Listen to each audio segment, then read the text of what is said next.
you have to put it in context in your life. What's going on. What are you going to do 5 years from now, 10 years from now, 15 years from now?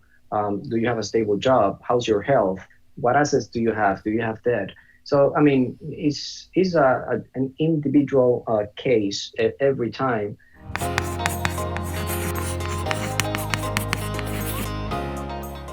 So we have this money. We're saving this money. We've got a Yeah, plan. We're yeah, purposeful.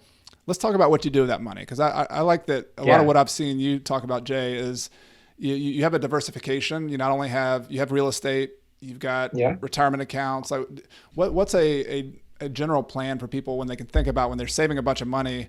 Like, and if you know nothing about investing, what's a good approach or philosophy on how what you can do with that money that you've worked so hard to set aside? All right. So first of all, I mean, the way I'm pretty sure the famous book, the seven habits of, I don't Yeah, remember the highly whole effective people. title Yeah, one of my favorite books. exactly. Love it. Love it. Stephen Covey. I'll, So I believe was the seventh habit that he said start with the end on mind, right? And mhm. I'm trying to connect what we were talking with this. So the way I think about investing is I want to start with the end in mind. So I'm already, like I said before, I'm already thinking 20 years ahead. So I'm deploying my money that way. I invest, for example, in the stock market through index funds, and I have some individual stocks which I consider a dividend portfolio that I'm creating. So that's the way I invest through in the stock market. I invest in real estate and I have cash. Those the only three assets that I have right now: stocks, real estate, and cash. Um, so the question is, I'm eventually I'm going to put more assets there. Yes, I will, because I want to be as diversified as possible. So the way I start with my money, if to to see if somebody can grasp it that doesn't know anything about investing, I see it like a flow. You have this flow. Where is that flow coming from? Well, my flow is coming from my savings. That's why I have a so high savings rate. It's really high. So all the money that is pumping is from my savings, because like I said, I have a high paying job which I can feed from there. um, so from there I deploy the money. I use tax advantage accounts. I use brokerage accounts, and I have the real estate and the cash. That's the way I actually start. And a good way to start for someone that doesn't know anything about investing, the best way, in my opinion, to start is if you have an employer tax advantage account. That's the easiest way to start because you get a match. It's like a 401k or a Exactly. 457 or a Roth IRA kind of account. Exactly. That's the easiest way to start. And do you and I know and for everybody, we're two investors who are just we're practitioners. So we're take all this Yeah. advice and you run it by, if you have an advisor or somebody's helping you out. These are just principles that we both practice. And I'm trying to pick Jay's brain because he's a practitioner. He's doing this day in and day out. How Yeah. do you max out? Do you think about the allocation of that money? So if you got a certain amount of money coming from your job, do you try to max out your 401k first, and then whatever's left over, spend that in real estate or other outside your retirement accounts? Like how do you personally think about that? Yeah, well, in my position, right? I know that I'm already going to max out my tax advantage accounts, which is my 401k, my wife's 401k. I actually have to do a backdoor Roth IRA, right, because of my income.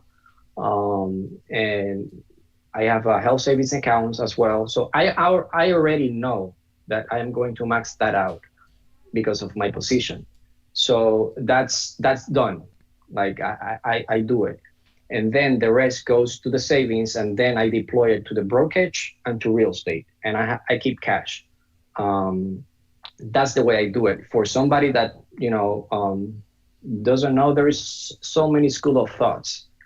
Oh, max out your Roth IRA and all that stuff. But all that investing advice, which you should consult a professional, a financial professional, all that investing advice has to be put on context, because sometimes people say, "Oh, maxed out your 401k or maxed out your Roth IRA first." They take it as the gospel, but there is so much into it. You have to think about taxes. You have to think about when you're gonna sell and what tax trigger that's going to is going to do in your life. So all that stuff. But you have to put it in context in your life. Yeah, and in general, like if you're a high income earner, putting money in a 401k or some of these pre-tax accounts, it really makes sense because you're paying a large amount of taxes. Like, so you're saving potentially 30-40% of your money just right there. So that in itself is a return. That's why it's a smart thing to do. And if you have an employer who's matching that, then you're making even more.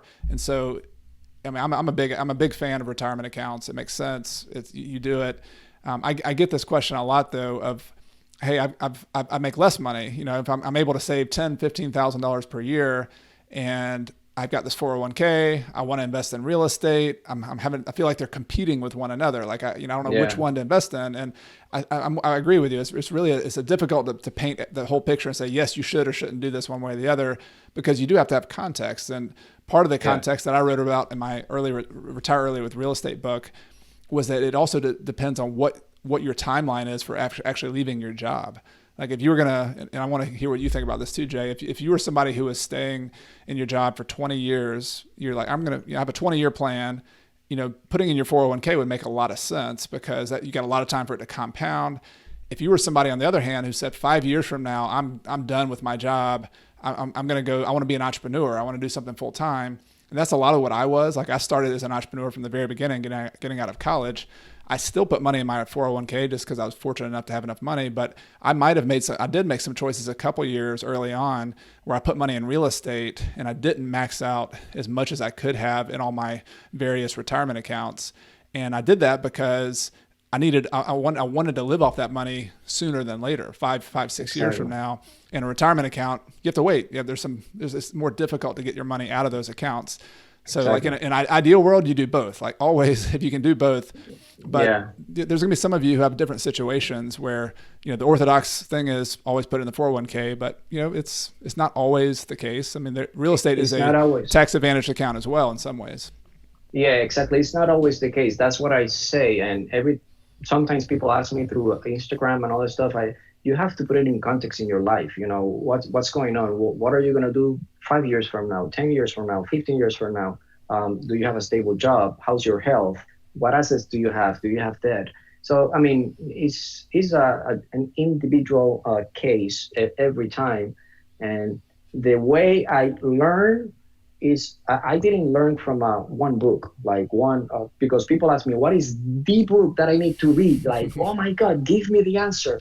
Yeah. It's like, I cannot give you the answer. I have read like 150 books on financial stuff, on personal finance, on mindset, on investment psychology, like 150 books. And actually, there was not one book that gave me the answer. It was a connection between every book, like yours, it's like, it's sometimes people don't want to put the work, to actually learn.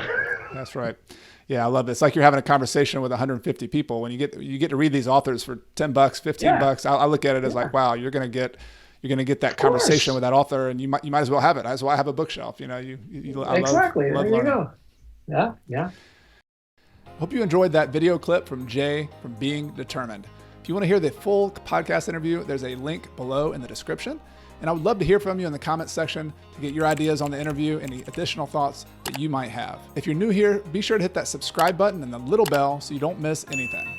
If you like conversations like these about financial independence and using real estate to achieve financial independence, I think you'll like a playlist that I have linked in the description below to other interviews, other conversations I have about how to achieve financial independence. Thank you so much for being here today and watching Coach Carson TV. My name is Chad Carson. You can also call me Coach. And this is a show all about investing in real estate, achieving financial independence, and doing more of what matters. See you next time.